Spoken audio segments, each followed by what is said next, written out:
Hi everyone, I hope you're all well tonight. I'm making this video quite late, it's 10 o'clock here, but I've just had some news in an email to say that the After Rain Skies anthology, the paperback version, is actually on sale now. It has actually gone live and it is on sale. I've just bought my copy because I want to have a copy, because as I said in a previous video, that for me being part of this anthology is to me it's like winning a Golden Globe. I can't express how overjoyed and honoured and humbled I am to be part of something as big as this. So it was due for release on Saturday, which is, as it goes, if you're not aware, it is, and that's the first boo-boo. Saturday, March the 8th is actually International Women's Day, so it was due to come out then, but I've just had an email through from Michelle to all the other contributors as well as myself that are in it to say that it is on sale now, and I've just bought my copy. So if you want to go and buy a copy, I would urge you to buy a copy.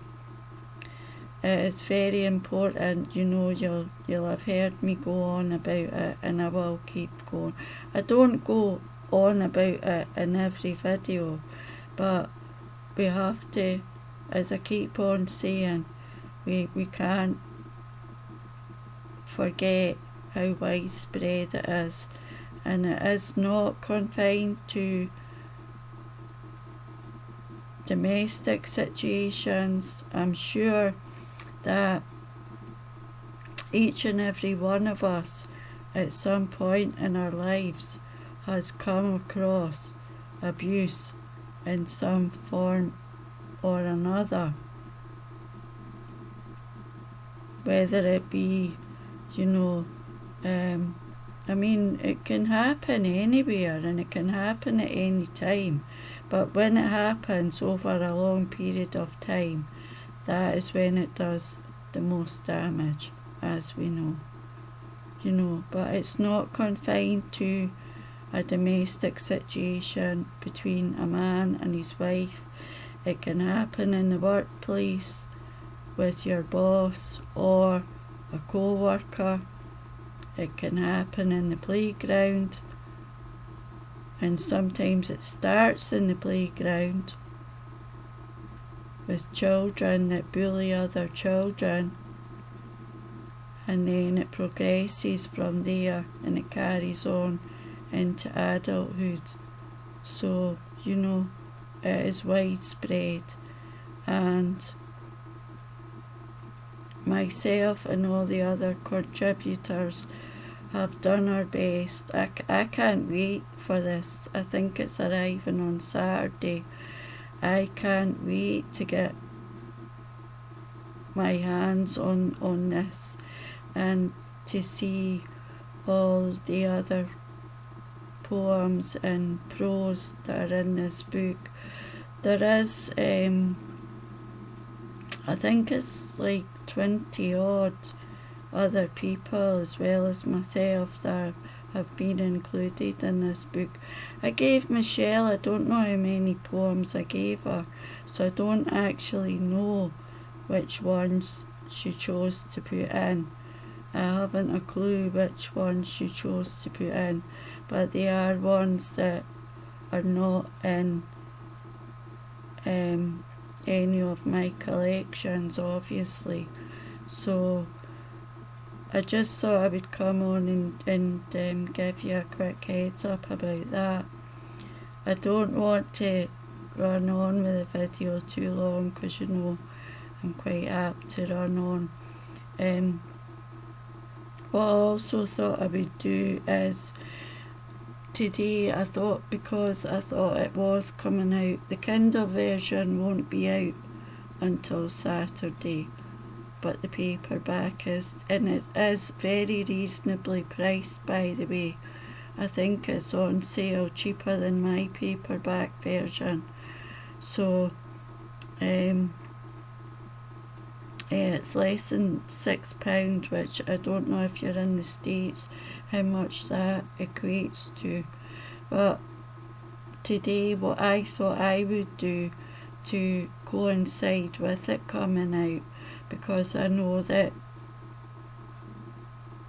sales of my book have actually fallen by the wayside now, for whatever reason.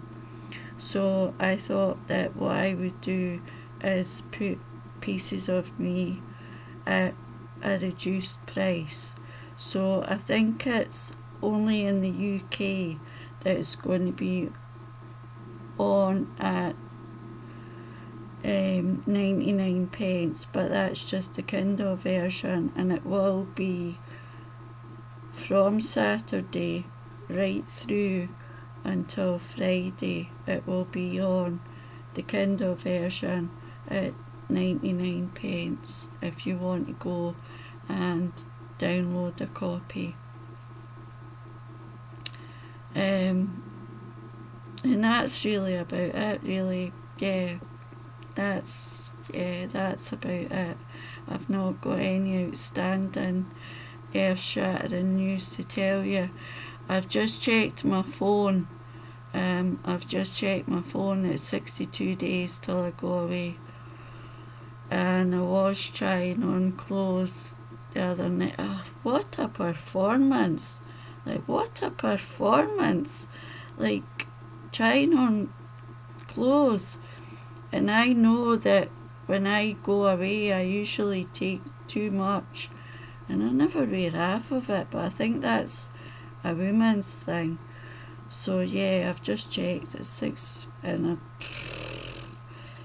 so I need to get my finger out and start making lists, because I like to be quite well organised before I go. But yeah, this trying on clothes palaver is just, I can't be bothered with it.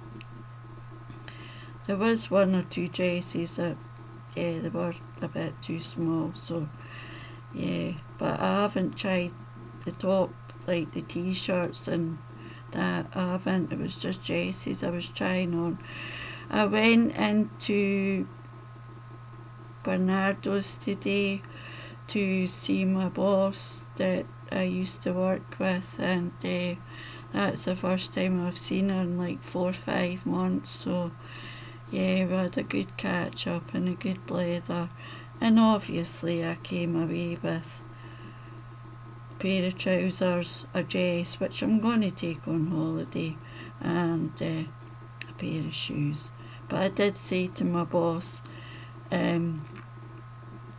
that I've got far more money now than I had when I was working there, because I always used to come home with something every week. I just want to finish up. I want to try and nip it at 10 minutes, but I want to finish up and leave you with this poem, which is from Pieces of Me. And I think I made a short from it. I did make a short from it a long time ago, but I wanted to read this one. And this one basically kind of sums it up. It sums it up about, it's called Streets of Pain, and it's just basically about what goes on behind closed doors.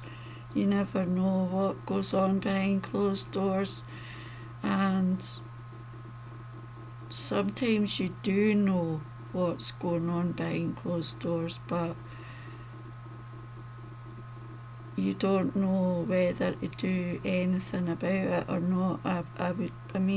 I know for a fact that when I was living with what happened to me, but the thing was that instead of you know, intervening in any way. I was actually treated like I was guilty by association because he was a drinker and he used to cause a lot of noise in the stair and stuff like that. So I was not offered anything in the way of empathy or compassion. If I see people that there's one lady I know that lived in that stair, and I do see her now and she talks to me, but back then it's like, you know, because I you know, but it's very difficult. It is, I know it's very difficult in these types of situations where, you know, you just really don't know what to do for the best, because, you know, you don't want it to come back onto you. And there's a very fine line as well, isn't there? But all I know is we can't ignore it. We just can't ignore it. And we need to give hope, give strength to people that have been there and are still in that kind of situation, that, you know, you can get your life back and you will come out the other side, and I'm an example for that. So I'm going over the 10 minutes. I'm going to read this quickly and then I'm going to go. With blisters on my feet I walked streets of pain, no sense of direction or notice of time, dead ends, locked gates. I heard your voice in the distance calling my name. My pace was slow. I was weary. No one stopped to query if I was okay. My mind in disarray. I am to blame. It is I who must change. Too young to know the rules of the game. So I kept walking until I could walk no more. Then I lay down on the road and I let you goad me again. Streets of pain where the victims have no name. And I think that sums it up as well, what I said about in that poem about it is I who must change. You get it into your head. You get it into your head that it's your fault, it's something you've done, and if you do this, you do that, you shower them with love, things will get better. I lost more than a decade of my life. They don't change.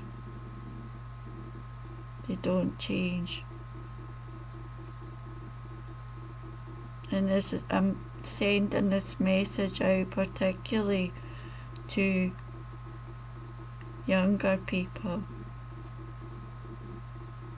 You will lose years of your life waiting and waiting and waiting, and they won't change because they don't want to change.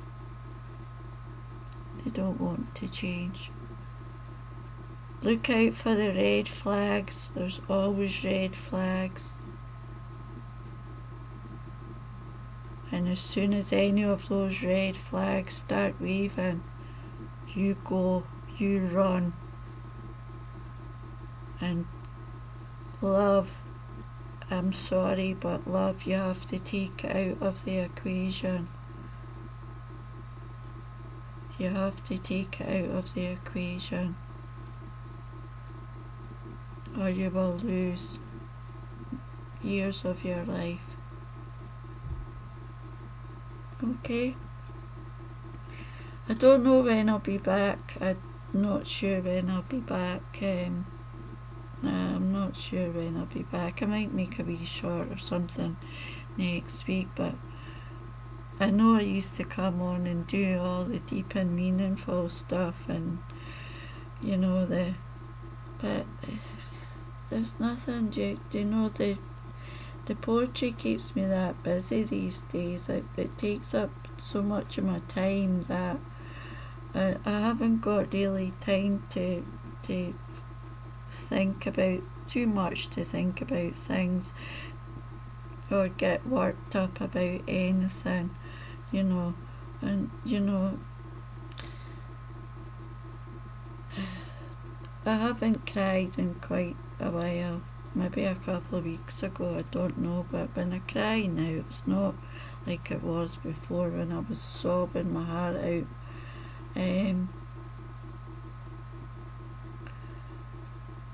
Yeah. So yeah, as I say, I'm looking forward to, but I always get myself in a panic before I go, but it's not necessary to get myself in a panic. So I've done this like 9 times now, but I do really have to be quite organised. I do have to, I like to be organised. My house is organised. I'm like, as I say, on the side, you can see the bookshelf, and yeah, everything, a place for everything, and everything in its place. And I am rabbiting now, and it is going to go on to 20 minutes, when basically all I intended to do was come on and tell you about the anthology. Please buy it, and by the way, this is the thing I forgot to mention. This is the most important part here. Every penny that's raised from the sale of this anthology does not go back to Michelle. It does not go back to any of us that contributed to it. Every penny that is made from this book goes to a women's shelter. I could be wrong, but I'm sure I've read this properly. It goes to a women's shelter in the Philippines, which Michelle started this like when she did her first Rain Skies book, and this is the 3rd Rain Skies book that she's done, but she's never done an anthology before. So every penny goes to them. Nothing goes to Michelle, nothing comes to me or any other contributor. It goes to them. So that's the most important part as well. So okay. And writers, as I've always said, we don't make, pennies. That's it. I'm going to go this time. It's 22:22 here. And if you stayed for the duration, I'm so sorry for rabbiting again, but it is important. Not all of it's me talking BS. I'll see you soon. Thanks for being here. Thanks for your likes, your comments. It is appreciated. Take good care and have a great weekend. Bye for now.